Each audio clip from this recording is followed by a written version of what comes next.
সবাইকে আমন্ত্রণ। Clemon beyond the গ্যালারিতে হাজির হয়ে গেছে আমি রেজওয়ানুজ্জামান, আর আমাদের সঙ্গে আজকে অতিথি হয়ে আছেন আমিরুল ইসলাম বাবু, ফুটবল ফেডারেশনের নির্বাহী কমিটির সদস্য এবং মিডিয়া কমিটির চেয়ারম্যান, ন্যাশনাল টিম ম্যানেজমেন্ট কমিটিরও সদস্য। স্বাগত আপনাকে আরও একবার। আমরা কথা বলবো ফুটবলের সাম্প্রতিক নানা বিষয় নিয়ে। জাতীয় দলে ফুটবলার পাওয়া নিয়ে বেশ সংকট চলছে, সেগুলো নিয়েও আলোচনা হবে। আপনারাও চাইলে অংশ নিতে পারেন, ফোন করতে হবে স্ক্রিনে দেখানো নম্বরগুলোতে।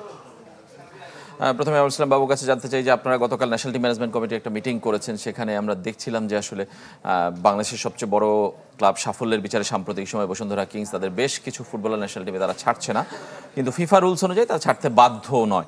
এটাও সত্য যে 72 ঘন্টা আগে তারা ফিফা উইন্ডোতে ম্যাচ ছাড়া ছাড়তে পারে না।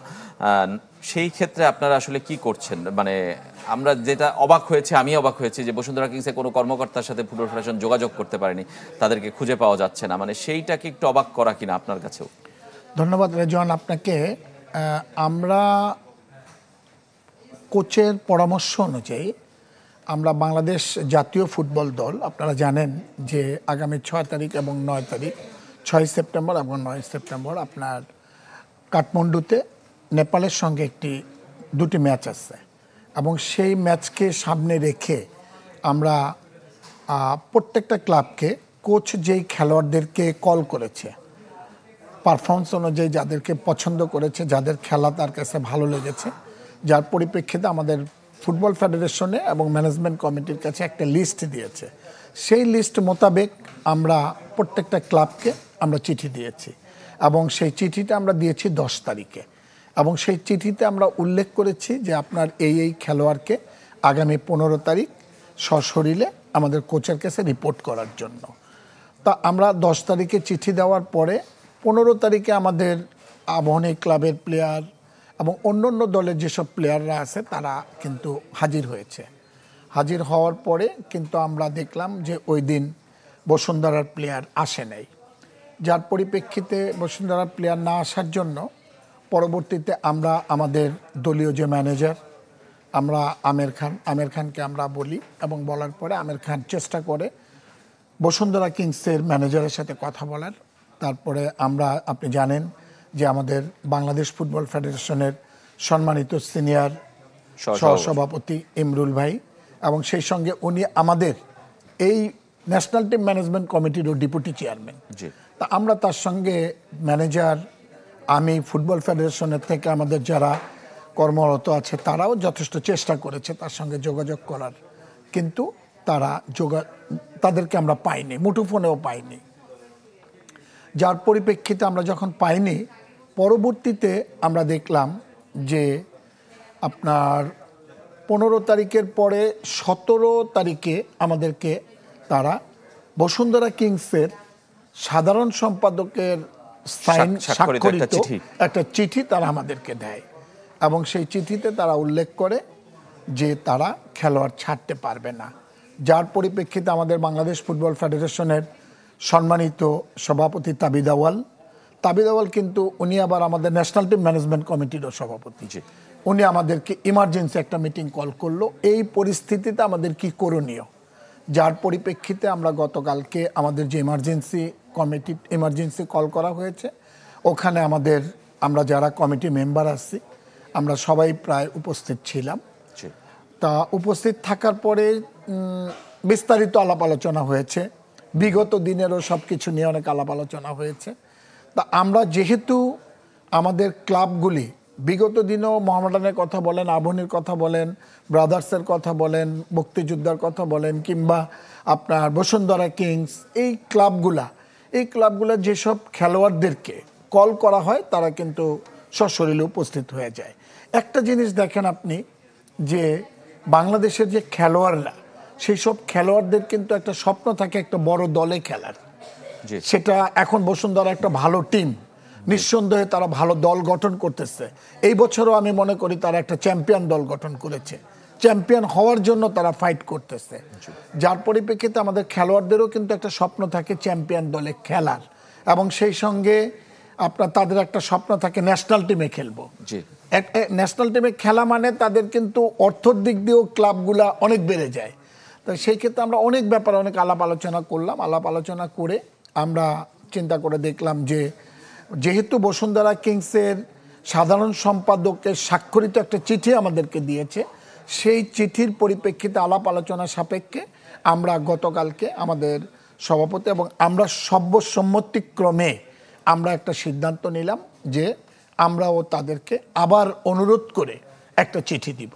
মানে যারা আপনারা মিটিং এ ছিলেন তারা সর্বসম্মতি করেন, কারণ পুরো কমিটির তো সবাই ছিল না, কারণ ডেপুটি চেয়ারম্যান নিজেই ছিলেন। আমরা যারা উপস্থিত ছিলাম, উপস্থিত যারা ছিলাম শুধু 2 জন ছিল না, সাদত ভাইও আপনার আমাদের অনলাইনে যোগ দিয়েছিল, আর আপনার ইমরুল ভাই ছিল না, আর আমাদের চিটাগাংয়ের মঞ্জু ছিল না। এরা 2 জন ছিল না, বাকি সবাই উপস্থিত ছিল। তো মোটামুটি যখন আমরা আলাপ আলোচনা করলাম, আলাপ আলোচনা করে আমাদেরকে একটা সিদ্ধান্ত হলো যে আমরা দেশের স্বার্থে, বাংলাদেশের ফুটবলের স্বার্থে, যেহেতু আমরা নেপালের দলটা খেলতে যাবে, এইখানে ভাবমূর্তির একটা ব্যাপার আছে, রেজাল্টের একটা ব্যাপার আছে, কারণ এখানে পরবর্তীতে আপনারা জানেন এই খেলাগুলি কিন্তু প্রস্তুতিমূলক, এশিয়ান কাপ বাছাই আমাদের হংকং এর সাথে খেলা রয়েছে, সিঙ্গাপুরের সাথে খেলা রয়েছে। ওই খেলাগুলির আগে খেলোয়াড়দেরকে বাছাই করা, আপনার কোন কোন খেলোয়াড়কে, কোচকে একটা মানে কোচ বোঝা যে কোন প্লেয়ারদেরকে সে কি করবে না করবে, যার পরিপ্রেক্ষিতে আমরা কালকে একটা সিদ্ধান্ত গৃহীত হয় যে আমরা আবারও অনুরোধ করব। এবং বসুন্ধরা কিংস আমাদের বাইরে না, আমাদের বাংলাদেশ ফুটবলের একটা অনেক বড় ভূমিকা রাখে, এবং সেই সঙ্গে সবচেয়ে বড় ব্যাপার আমাদের ফ্যামিলি মেম্বার হচ্ছে ইমরুল ভাই, বাংলাদেশ ফুটবল ফেডারেশনের senior vice president, even national team management কমিটির উনি ডেপুটি চেয়ারম্যান। আমরা যদি, আমার মনে হয় গতকালকে উনি আসবেন, লিগ কমিটিরও চেয়ারম্যান। বাংলাদেশে যে আপনার বি লিগ যে হচ্ছে আজকে, মোহামেডান, আবাহনী, ব্রাদার্স, আপনি যে ক্লাবগুলি আছে, বসুন্ধরা কিংস, আরামবাগ, প্রত্যেকটা ক্লাবের যে একটা আছে সেটারও চেয়ারম্যান কিন্তু ইমরুল ভাই, যার পরিপ্রেক্ষিতে ইমরুল ভাইয়ের ভূমিকাটা বিরাট বড় ভূমিকা, তাকে কিন্তু আমাদের খুবই প্রয়োজন। সব ব্যাপারে চুলচেরা বিশ্লেষণ করে আলাপ আলোচনা করে আমরা যখন চিন্তা করে দেখলাম সবাই ঐক্যমতের পরিপ্রেক্ষিতে যে আবার আমরা বসুন্ধরা কিংসকে অনুরোধ করে একটা চিঠি দিব। অনুরোধের প্রেক্ষিতে যদি বসুন্ধরা না মানে সেক্ষেত্রে আসলে বিকল্প পথটা কি? তাদের ফুটবলার ছাড়াই কি আসলে নেপাল যাবে বাংলাদেশ দল? এটা একটা প্রশ্ন। এবং বসুন্ধরা কিংস এর আগেও এরকম নানা সময় ক্যাম্পে আমরা দেখেছি ফুটবলার দেয়নি, এবং সেটা যে অনিয়ম করে, অন্যায় করে তা নয়, ফিফা রুলস মেনে। আমি সেই জায়গাটায় আসলে বিএফএফ এর অবস্থানটা কি জানতে চাই। তার আগে দর্শকের একটা ফোন নিতে চাই, পরিচয় জানিয়ে আপনার প্রশ্ন অথবা মতামত জানাবেন। আসসালামু আলাইকুম। ওয়ালাইকুম আসসালাম। ভাই আমি টিপু বলছি পুরান ঢাকা থেকে। জি টিপু ভাই বলেন প্লিজ। আরে বাবু ভাই, আসসালামু আলাইকুম। ওয়ালাইকুম আসসালাম, ভালো আছেন? জি জি জি, আপনি ভালো আছেন? আসলে প্রশ্ন কি করবো, আমার মনে হয় কি, এটা আমি যদিও কোনো দলের সমর্থন করতে পারি, আমার প্রশ্ন হলো বসুন্ধরা বিগত 5 বছর 6 বছর ধরে নানা অনিয়ম করছে, এটা কি কোনো মানে ভীতি কাজ করে কিনা আপনাদের মধ্যে? তাকে নিয়ে এত কেন? আজকে আবহানী মহারান হলে তো আপনি সিদ্ধান্ত দিয়ে দিতেন যে আবহানী প্লেয়ার সাসপেন্ড বা মহারান সাসপেন্ড, কিন্তু বসুন্ধরার ব্যাপারে আজকে 5-6 বছর ধরে তারা যে অনিয়ম গুলো করছে এগুলো কিন্তু শিক্ষণীয় ব্যাপার, আগামীতে আরো কেউ করবে। আপনারা তাকে অনুরোধ করছেন কেন? আপনারা তো আদেশ দিবেন, এখানে কোনো কারণ টিপু ভাই অনুরোধ করতেই হবে, কারণ এটা ফিফা রুলস অনুযায়ী ফুটবলার ছাড়তে কোনো ক্লাব বাধ্য নয়। কিন্তু এত কেন অনুরোধ? আমার ক্লাব তো আরো আছে, আবহানী মহারান সবাই তো আছে, তাকে নিয়ে তো একটা ভীতি সম্পর্ক কাজ করে ফেডারেশনে। এটা একটা প্রশ্ন যে কোনো ভীতি কাজ করে কিনা, দর্শকের প্রশ্নটা আমি একটু জানতে চাই যে বসুন্ধরাকে নিয়ে কোনো ভীতি কাজ করে কিনা। আসলে আমি আপনাকে একটা কথা বলি, সেই কথাটা হচ্ছে যে এটা শুধু বসুন্ধরা কিংস বলে কথা না, এখানে যদি সে ধরেন মোহামেডান ক্লাব হতো, কি আবাহনী ক্লাব হতো, কি ব্রাদার্স ক্লাব হতো, এনি ক্লাবই হতো, সে ধরেন যে তারা তাদের দিক দিয়ে আমরা অনেক আলাপ আলোচনা করে দেখছি, তারা তাদের দিক দিয়ে হয়তো চিন্তা করে দেখছে, দেখেই তো আমাদেরকে আবার তারা কিন্তু আমাদেরকে সম্মান করেছে, একটা চিঠি দিয়েছে, এবং সেই চিঠিতে তারা আমাদেরকে একটা ভাষায় তারা বলেছে যে তারা এই পরিপ্রেক্ষিতে আমরা প্লেয়ার লিগের প্রস্তুতি এবং এর আগে ইনজুরিতে পড়েছে বেশ কিছু প্লেয়ার, এই কারণে আমরা প্লেয়ার ছাড়তেছি না। এখন টিপু ভাই আপনার প্রশ্নটা ঠিক আছে, সবকিছু ঠিক আছে, কিন্তু আমাদের ফুটবলের স্বার্থে আমাদের এই 10টা প্লেয়ার তো আমাদের দরকার আছে, এই প্লেয়ারটা আমাদের লাগবে, এই প্লেয়ারদেরই তো ভবিষ্যতের কথা আমাদেরকে চিন্তা করতে হবে। এই প্লেয়ারদেরকে ছাড়া তো আমাদের দল যদি যেতে হয় কিংবা আমাদের যদি খেলতে হয়, আমাদের তো এই প্লেয়ার লাগবে, তাই না? প্লেয়ার কি চাচ্ছে? প্লেয়ারেরও তো একটা চাওয়ার একটা ব্যাপার আছে, অবশ্যই। সে একটা দলের সাথে দায়বদ্ধ। এখন আমরা আরেকটা চিঠি দিচ্ছি, আপনি আমাকে একটা প্রশ্ন করেছেন, যদি- যে প্রশ্নটা করেছেন যদি প্লেয়ার না ছেড়ে সেই ক্ষেত্রে আমরা কি নেপাল ম্যাচ খেলবেন না বাতিল হবে নাকি আসলে? নেপাল ম্যাচ বাতিল হওয়ার কোনো চান্স নাই। আচ্ছা, এটা কিন্তু ফিফা টায়ার খেলা। জি। আপনাকে একটা কথা বলি, এটা কিন্তু ফিফার নির্দেশ মোতাবেক আমি যদি একটা ভালো রেজাল্ট ফিফা উইন্ডোতে একটা স্পেসিফিক ম্যাচ, ইভেন আমি যদি একটা ভালো রেজাল্ট করি সেই ক্ষেত্রে কিন্তু আমার র্যাঙ্কিং এর একটা ব্যাপার আছে, আপনি দেখেন। এবং এটা কিন্তু অলরেডি ফিফা কিন্তু এটা পুরো তদারক করছে। ফিফা এএফসি, ফিফা থেকে AFC, Asian football confederation, that's why Bangladesh football federation. এখন এই খেলাটার উপরে অনেক কিছু নির্ভর করছে। আমি ইচ্ছা করলেও এখন এই নেপালের ম্যাচ আমি ক্যান্সেল করতে পারবো না। যার পরিপ্রেক্ষিতে আমরা, ইমরুল ভাই আমাদের লোক, আমরা ইমরুল ভাইয়ের লোক। ইমরুল ভাই বসুন্ধরা কিংসের প্রেসিডেন্ট, সেই ক্ষেত্রে ইমরুল ভাইকে আমরা যদি পেয়ে যেতাম হয়তো এই জিনিসটার সমাধান হয়ে যেত। সামনাসামনি কথা বলে তাকে আমরা যেভাবে হোক আমরা ম্যানেজ করতাম, কিংবা সে কোনো কিছু বললে আমরা হয়তো এই জিনিসটা একটা সমাধান হয়ে যেত। এখন আমাদের যে ব্যাপারটা হয়তো আপনি আমাকে বলেছেন যে আমরা যদি এই প্লেয়ার না পাই অথবা নেপাল যাব, নেপাল আমরা 100% যাব। তারা তো 72 ঘন্টা আগে প্লেয়ার ছাড়তে বাধ্য। না, 72 ঘন্টা না। এখানে আমি এখন আপনাদের সাথে এটা বলতে চাই না, আমাদের আরো ফিফার কিছু রুলস আছে না, আছে, এবং আমরা সেগুলো কিন্তু দেখেছি, এবং সেগুলো আমরা আমাদের মধ্যেই থাকুক। আমরা এখন এটা ক্লিয়ার করতে চাই। তার মানে সেই রুলসে প্লেয়ার আগেও ছাড়ার সুযোগ আছে। সেই ক্ষেত্রে আমরা সেগুলো ফলো করব। আমরা আমাদের দায়িত্বটা আমরা ফলো করব। কিন্তু আগে আপনারা অনুরোধ করে চিঠিটা রিপ্লাই দেখতে চান। একটা কম্প্রোমাইজ মাইন্ডেড আমাদের প্রেসিডেন্ট সাহেব সবসময়, আপনি জানেন যে 2024 সালের অক্টোবর মাসের 26 তারিখে তাবিদ আউলের নেতৃত্বে বাংলাদেশ ফুটবল ফেডারেশন নতুন উদ্যমে শুরু করেছে। আজকে বাংলাদেশ নারী ফুটবল দল ডে বাই ডে ইমপ্রুভ করছে, একের পর এক অ্যাচিভমেন্ট করছে, একের পর এক ট্রফি নিয়ে আসছে। এশিয়ান গেমসে তারা ভালো রেজাল্ট করে আজকে ওয়ার্ল্ড কাপ খেলার স্বপ্ন দেখছে। এই যে বর্তমান যে পরিস্থিতি, এই পরিস্থিতির উপরেই তো ভিত্তি করে। যার জন্য আমি আপনাকে বলবো যে আমাদের এই ছেলেদের ফুটবলটাও দেখেন, আমাদের 23 টিম কিন্তু অলরেডি চলে গেছে। আজকে রাত 9টায় বাহরাইনের সঙ্গে আমাদের একটা খেলা আছে, সেখানেও কিন্তু বসুন্ধরা প্লেয়ার ছাড়েনি, একটা ছাড়েনি, কিউবা মিচেলকে ছাড়েনি। কিউবা মিচেলের ব্যাপারটা অন্য, কিন্তু 5টা প্লেয়ার কিন্তু আছে বসুন্ধরা কিংসে, তারা ছেড়েছে। 5টা প্লেয়ার বসুন্ধরা কিংসের অলরেডি কিন্তু এখন আমাদের সঙ্গে আছে, এবং আন্ডার 23 টিমে তারা খেলতে অলরেডি চলে গেছে, এবং আজকে তারা খেলবে রাত 9টায় আমাদের খেলা। যে এখন আপনাকে একটা জিনিস চিন্তা করতে হবে যে বর্তমান পরিস্থিতির পরিপ্রেক্ষিতে তাদের প্লেয়ার, তারা তাদের দিক দিয়ে বলতেছে, আমরা আমাদের দিক দিয়ে বলতেছি। এখন এটাকে যদি কিছু করতে হয়, obviously compromise minded, sacrifice minded মানে কি? এখন আমার দেশের স্বার্থে, আজকে আমরা দেশের স্বার্থে বাংলাদেশ ফুটবল ফেডারেশনের, তারপরে হচ্ছে বাংলাদেশ জাতীয় ফুটবল দল, বাংলাদেশ ন্যাশনাল টিমটা বড়, আর কি সবচেয়ে বড়। আপনি মনে করেন যে এই যে খেলোয়াড়রা তো অধীর আগ্রহে অপেক্ষা করছে আমি কখন ন্যাশনাল ক্যাম্পে জয়েন করব, এবং আমি দলের সাথে যাব। এবং আমরা কিন্তু দেখেন তাবিদ আউল সাহেব যে কাজ করতেছে, এই কাজের আপনাকে আমি কি বলবো, আমরা আগে বাংলাদেশ জাতীয় ফুটবল দলকে আমরা কোথায় রাখতাম, কোথায় ছিল? এখন বাংলাদেশ জাতীয় ফুটবল দল থাকে ইন্টারকন্টিনেন্টাল হোটেলে এভরিডে। আমাদের মেয়েরা এইখানে আমাদের বসুন্ধরা কিংসের মাঠে খেলা শেষ হয়েছে, ওই টিমটা আবার যাবে ভুটানে। ওই প্লেয়ারদেরকে আমরা ঠিক 15টা দিন, অলমোস্ট 10 থেকে 15 দিন ইন্টারকন্টিনেন্টাল হোটেলে রেখে, আমরা বিএফএফে আনি নাই, হোটেলে রেখে তারপরে কিন্তু আমরা পাঠিয়েছি। তাই আমাদের কিন্তু কোনো দিক দিয়ে এখন কোনো কমতি নেই, এবং আমরা ফুটবলের পিছনে আমাদের বর্তমান কমিটির ত্যাগ স্বীকার করতেছে প্রত্যেকটা সেক্টরে। আপনাকে বলে আমাদের 17টা স্ট্যান্ডিং কমিটি, প্রত্যেকটা কমিটির একটা করে চেয়ারম্যান, এবং তারা কিন্তু নিরলস পরিশ্রম করে যাচ্ছে।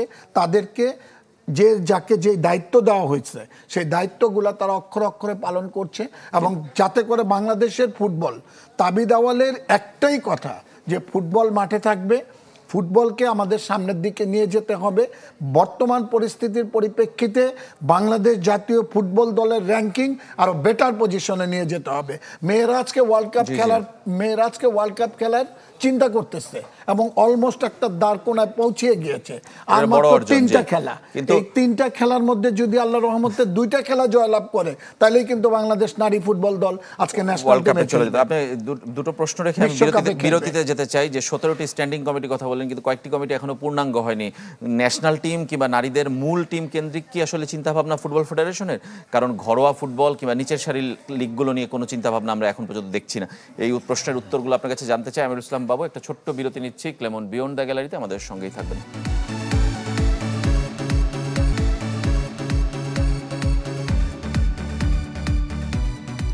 বিরতির পর আবারও ফিরে এলাম ক্লেমন বিয়ন্ড দ্য গ্যালারিতে। আমরা কথা বলছিলাম ফুটবলের সংকট নিয়ে। আমাদের সঙ্গে আছেন আমিরুল ইসলাম বাবু, ফুটবল ফেডারেশনের মিডিয়া কমিটির চেয়ারম্যান, নির্বাহী কমিটিরও সদস্য। বাবু ভাই, বিরতির আগে আমার প্রশ্ন ছিল যে 17টি স্ট্যান্ডিং কমিটির কথা বলেছেন, বেশ কয়েকটি কমিটি এখনো পূর্ণাঙ্গ হয়নি। ঘরোয়া ফুটবল নিয়ে খুব বেশি ফোকাস আমরা দেখতে পাচ্ছি না। ফুটবল ফেডারেশনের মূল লক্ষ্য কি আসলে জাতীয় দল এবং নারী দল? না, আপনি যে এটা বলেন, আমাদের কিন্তু দেখেন প্রতি বছর এই আমরা নতুন কমিটি আসার পরে আমরা কিন্তু সর্বপ্রথম যে কমিটিগুলো খুব ইম্পর্টেন্ট দরকার, সেই কমিটিগুলো কিন্তু হয়ে গেছে অলরেডি। এবং আপনি জানেন যে বি লিগ কমিটির চেয়ারম্যান আমাদের ইমরুল ভাই, এবং আমরা কিন্তু খুব সুন্দরভাবে বি লিগটা আমরা শেষ করতে পেরেছি। এবং এরপরে কিন্তু আমাদের আস্তে আস্তে ঢাকা মহানগরী লীগ কমিটি, এবং সেটাও কিন্তু আমাদের কমিটি করা হয়েছে। এবং সেই কমিটি কিন্তু অলরেডি প্রথম বিভাগ, দ্বিতীয় বিভাগ এবং তৃতীয় বিভাগ কিভাবে তারা চালাবে, তারা কিন্তু সব ক্লাবগুলিকে নিয়ে একটা আলাপ আলোচনা কিন্তু করে তারা একটা কিন্তু স্ট্রাকচার তৈরি করেছে। 10 মাস হয়ে গেছে, এখনো লিগ শুরু হয়নি, মানে এটাও তো এক ধরনের প্রশ্ন। এটা হবে আপনার এইটা না হওয়ার পিছনে কিছু কারণ ছিল। এটা খুব সহসাই লিগ শুরু হবে। শুধু লিগ না, আমরা গতকালকে ডিস্ট্রিক্ট ফুটবল চালু করার জন্য আমাদের যে কমিটি আছে, সেই কমিটি একটা মিটিং করেছে। প্রত্যেকটা ডিস্ট্রিক্টে আমাদের প্রেসিডেন্ট তাবিদ আওয়ালের যেটা একটা কথা, প্রত্যেকটা ডিস্ট্রিক্টে যাতে খেলা হয়। এবং আপনি দেখেন যে দেখা যাচ্ছে যে আমরা কয়েকদিন আপনাদের মাধ্যমে দেখতে পারতেছি যে এক একটা জেলায় এক একটা স্টেডিয়াম আছে, সেখানে কোনো খেলাধুলা কিছু হচ্ছে না। অনেকে ইন্টারভিউ দিচ্ছে যে খেলাধুলা হচ্ছে না, যার পরিপ্রেক্ষিতে আমরা কিন্তু সেই দিনকে সজাগ দৃষ্টি রেখেছি। এবং আমরা ডিস্ট্রিক্ট যে আমাদের যে কমিটি আছে, সেই কমিটিকে আমরা বিএফএফ এর তরফ থেকে আমরা কিন্তু করার নির্দেশ দেওয়া হয়েছে যে যাতে করে ডিস্ট্রিক্টে যাতে ফুটবলটা চালু হয় সেই দিকে। আপনাকে আমরা বলি, আমরা এই 23 তারিখে আমাদের বিএফএফ এর এক্সিকিউটিভ কমিটির একটা মিটিং আছে, এবং সেই মিটিংয়ে আমরা কিন্তু অনেকগুলো এজেন্ডা এনেছি। এবং সেই এজেন্ডাতে কিন্তু আমরা সব ব্যাপারে আলাপ আলোচনা করব, এবং আলাপ আলোচনা করে ডিস্ট্রিক্টের যাতে লিগটা চালু হয়, ইভেন আপনার আমাদের যাতে এখানে ফার্স্ট ডিভিশনের খেলা, সেকেন্ড ডিভিশনের খেলা, থার্ড ডিভিশনের খেলা, ফোর্থ ডিভিশনের পায়োনিয়ার লিগ কমিটিও করে দেওয়া হয়েছে। চেয়ারম্যান শুধু হয়েছে, মানে পুরো কমিটি হয়নি। পূর্ণাঙ্গ কমিটি করে তাকেই বলা হয়েছে পূর্ণাঙ্গ কমিটি করে আমাদের প্রেসিডেন্টের কাছ থেকে এটা একটা অ্যাপ্রুভেল নেওয়ার জন্য। এখন আরেকটি ব্যাপার সেটা হচ্ছে যে আমাদের বি লিগেরও কিন্তু অলরেডি দলবদল শেষ, এবং দলবদল শেষ। আপনি জানেন যে আগামী মাসের 12 তারিখে নতুন উদ্যমে এই যে চ্যালেঞ্জ কাপ দিয়ে মোহামেডান স্পোর্টিং ক্লাব ইভেন্ট এবং বসুন্ধরা কিংসের মাধ্যমে কিন্তু খেলাটা শুরু হবে। তবে একটা কথা, যে খেলা কিন্তু মাঠে আসছে এবং দর্শকরাও, ফুটবল নিয়ে আগ্রহ বেড়েছে, মানুষের উন্মাদনা বেড়েছে, সেটা নিয়ে কোনো অস্বীকার করার সুযোগ নেই। হামজা চৌধুরীকে কেন্দ্র করেই হোক, ন্যাশনাল টিমকে কেন্দ্র করে হোক, কিন্তু সেটা কি আসলে দেশব্যাপী ছড়িয়ে দেওয়াটা গেছে? আমাদের মূল টার্গেট দেশব্যাপী খেলা ছড়িয়ে দেওয়া। আপনি প্রত্যেকটা জেলাতে আজকে ধরেন আমাদের বি লিগের আমাদের যে ক্লাবগুলোকে আমরা চিঠি দিয়েছি, এবং সেই চিঠিতে তাদেরকে উল্লেখ করা হয়েছে যে কে কোন জায়গায় ভেন্যুটা চায়। যেমন দেখেন মোহামেডান ক্লাব আপনার ভেন্যু নিয়েছিল কুমিল্লা, এবং এইখানে যদি এখন আমাদের কোনো ক্লাব, সে ধরেন ব্রাদার্স ক্লাব বলেন কিংবা আরামবাগ ক্লাব বলেন, এনি ক্লাব, কোনো ক্লাব যদি তারা সিলেটে একটা ভেন্যু চায়, সেক্ষেত্রে মনে করেন সিলেটে কিন্তু খেলাটা সবাই উপভোগ করলো। আমি নিজে দেখেছি, আমি বাংলাদেশ ন্যাশনাল টিমের ম্যানেজার, নেপালের সঙ্গে খেলা, বাংলাদেশ এবং নেপালের সঙ্গে খেলা সিলেটে। আপনার সিলেটে খেলা শুরু হওয়ার 1.5 ঘন্টা পরে আমরা খেলা শুরু করতে পারছি, দর্শক গেট ভিতরে ঢুকে গেছিল। দ্যাট মিনস বাংলাদেশের আপনি যে লাস্ট খেলাই বলেন, এবং বাংলাদেশ সিঙ্গাপুরের সাথে আপনি আমাদের যে ঢাকা স্টেডিয়াম পরিপূর্ণ, ইভেন টিকিট পায় নাই, অনলাইনে টিকিট ছাড়া হয়েছে। কত রকমের কিছু, মনে হয় যে একটা ফুটবলের জন্য মানুষ পাগল হয়ে যাচ্ছে। আমাদের কিন্তু প্রেসিডেন্টের অনেক রকমের কনসেপ্ট আছে। এমনও হতে পারে যে বিদেশি দলগুলাকে আরো উন্নত মানের দল আমাদের দেশে এনে তাদের সাথে একটা ফ্রেন্ডলি ম্যাচ খেলানো এবং তাদের সাথে তাদের খেলানো এরকমেরও কিন্তু একটা চিন্তা আমাদের একদমই শেষ, মানে আপনি যদি এই 10 মাসের মূল্যায়ন করেন একদম এক লাইনে যে বাংলাদেশ ফুটবল ফেডারেশন আসলে কেমন চলছে, আপনার কি মনে হয় কোনো জায়গায় সীমাবদ্ধতা আছে কিনা? কোনো সীমাবদ্ধ নাই। বাংলাদেশ ফুটবল ফেডারেশন বর্তমান পরিস্থিতির পরিপ্রেক্ষিতে সামনের দিকে এগিয়ে যাচ্ছে। আমি দর্শকদের উদ্দেশ্যে বলবো যে আপনারা মাঠে আসেন, মাঠে এসে খেলা দেখুন, গঠনমূলক কথা বলুন এবং বাংলাদেশের ফুটবলকে এগিয়ে নিয়ে যাওয়ার জন্য যদি কোনো পরামর্শ থাকে আপনাদের পরামর্শই আমাদের কাম্য। ধন্যবাদ আপনাকে আমিরুল ইসলাম বাবু আমাদের স্টুডিওতে আসার জন্য। আজকের মতো আমরা এখানেই শেষ করছি, সময় আমাদের শেষ, আবারও দেখা হবে, সবাই ভালো থাকবেন।